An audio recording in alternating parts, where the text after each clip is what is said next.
My name is Isabelle Richard. I'm from France.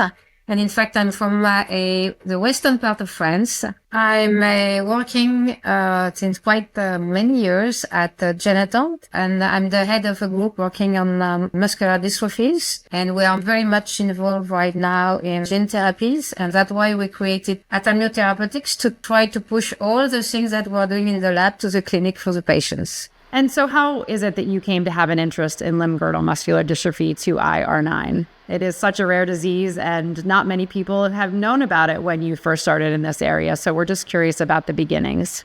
It's a very long story. In fact, it started even before I was doing a PhD.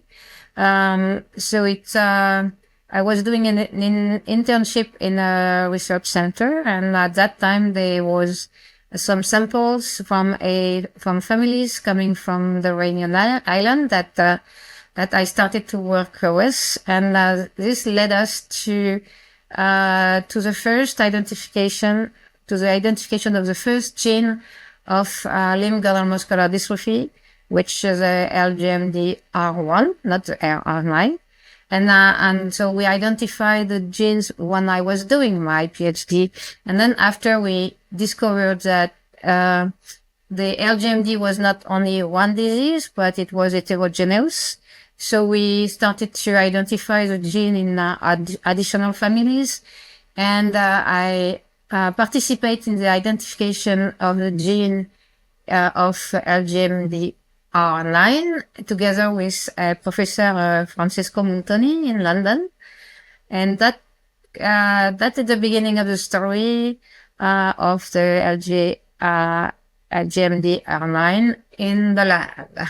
And then we are now in the clinic with Atamyo Therapeutics. And so that, in short, the story of my involvement in R9.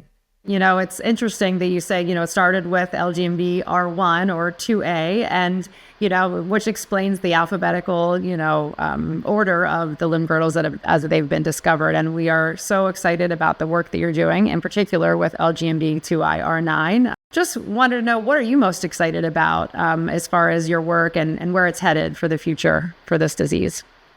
Okay, so we are now in following the identification of the R9 genes, so we started to work on gene therapy and for this disease together with the other LGMD as well.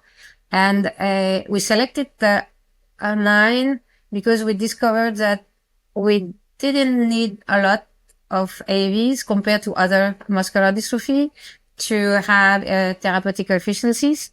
So we started to work on that, and we are now in a clinical trial for R9, and this is very it's a kind of achievement from the identification to now trying to have a cure, or at least a therapy for the patient. So it's yes. It's very, very nice to be able to see, to achieve that and to reach this point. And so we here at Cure LGMD2I are most grateful for the passion and commitment you've shown to benefit those living with LGMD2I-R9. And we are so happy to honor you with the 5th Annual Pioneer in LGMD2I-R9 Award. On behalf of our entire community, thank you so much for all that you've done and continue to do. Thank you so much, and I'm very honored by this award.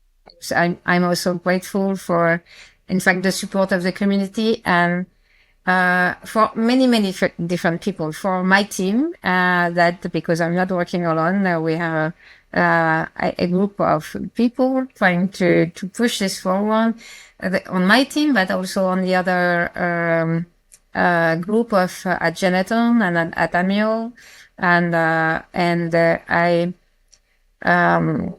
think it's important for us to feel that the community of LGMD2I is behind us, because it's driving us to move forward and is bringing us a lot of energy to work every day and long hours.